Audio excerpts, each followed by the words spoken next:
Well, again, I think they've improved. I like to think we've improved too. I thought, really did a good job in their ball screen offense. I didn't think we were great at it, but they had a lot to do with that.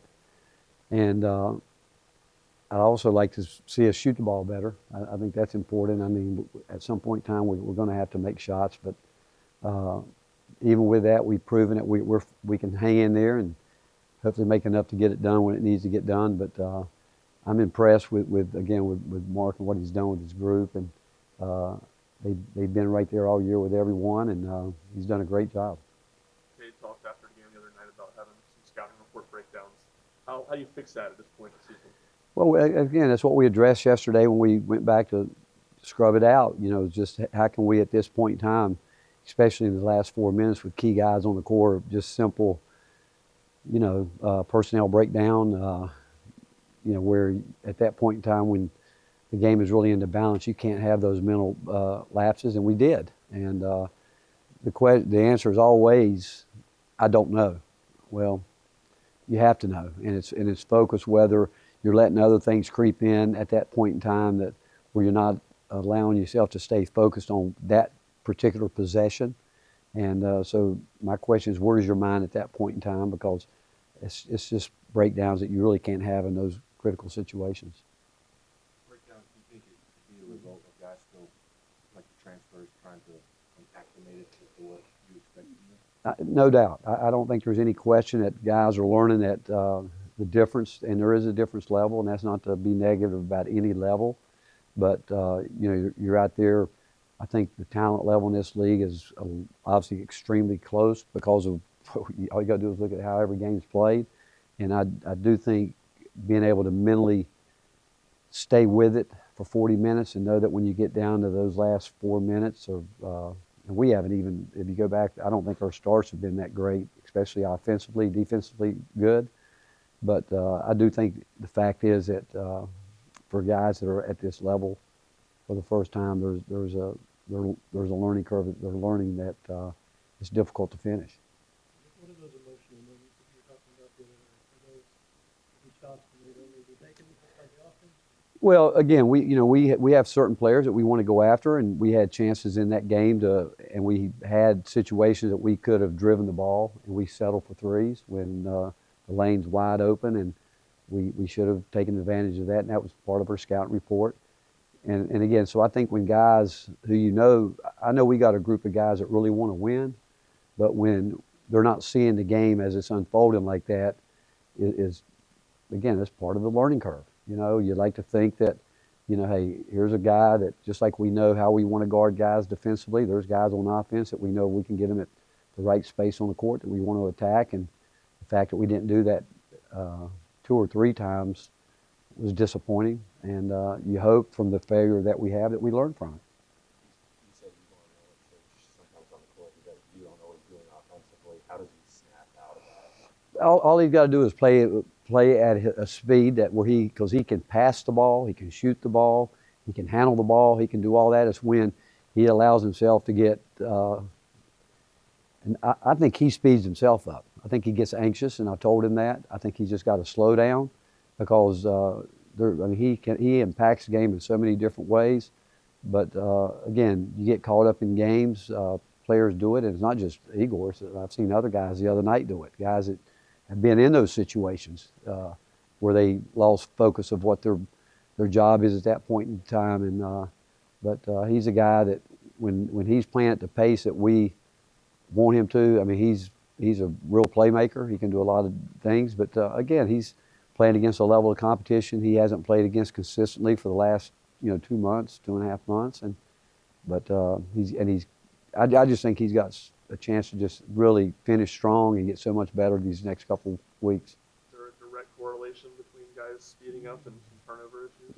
No doubt, because when you're sped up, and I can tell you there's times when it's not anyone speeding us up other than ourselves, and it's whether it's being anxious, whether it's understanding that there's a lot of things that we could talk about, but the fact is it's staying within the moment, playing that possession, and letting if you made a mistake, and I think what happens, because we've got some guys that really truly want to win at the highest level, they want to make it up, and you don't have to make it up. You just got to play that next possession, you know. So the one before it didn't go well, you might have done something that you felt like that wasn't right. You got to let that go, get on to the next play, and oftentimes players will think, I've got to go make something happen right now. And normally when that's the mindset, it doesn't normally turn out very well. The goal for this team is still ahead of you, and like you mentioned before the game, maybe competing, and you mentioned it after. Is it getting better for them to understand that concept and looking ahead after the defensive breakdown like you had in Kentucky? Like what about, you say shooting? Yeah. Again, we all know, I mean, I've said it before, if I could coach the one thing, we'd never miss. I promise you we'd never miss. And but that's what makes the game what it is. And again, I can go back and we had quality looks.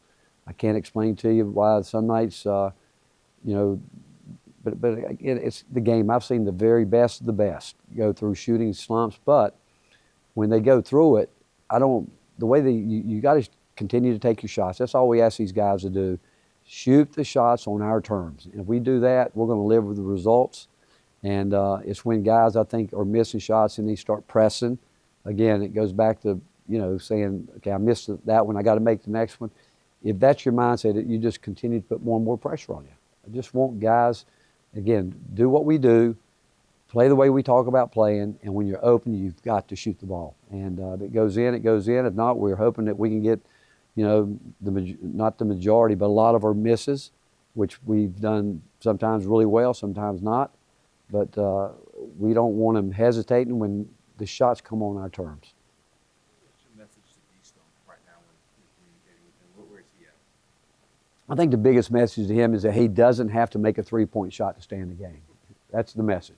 You know, he's got so many other things he can do, but you know, he's a player that I think he can shoot the ball at a high percentage. But if you're going into the game thinking that's the only way you're going to impact the game, if it goes in, it goes in. If it don't, it don't. We can't be thinking, okay, is he going to try another one or whatever? You know, we just want him to play and play within the flow of the team, what we're trying to do. And same thing, when he's open with the shots that we talk about, we want him to take them. And we think he'll make a high percentage of it. But I think, again, when guys go in the game thinking that their number one thing is, I've got to make a shot to stay in the game, I promise you, it never works. It will never work because even if they're, you know, they're a good percentage shooter. And I mean, I had a recruit one time ask me if I make 3 straight threes but get scored on 3 straight times, would you take me out of the game? I said, it depends on how it happens. And that's the same way when players go in the game. If they're scoring points but they're giving up plays that you can't give up, that, you know, somewhere you got to say, okay, which way is going to win the game for us?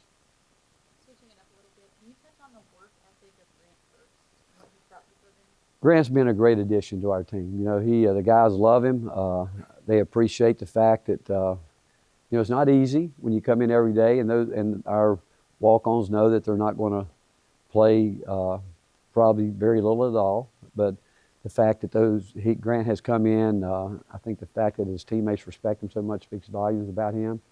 And I'm glad he's part of our program. Our entire coaching staff is, because he's got a great personality. I think he's a guy that can influence players, whether he's playing or not, which is really a compliment to him. Players respect him. They know that he wants to win. They know that he wants to help them get better so they can go out and perform at a high level. But he's been a really good contribution to our basketball program.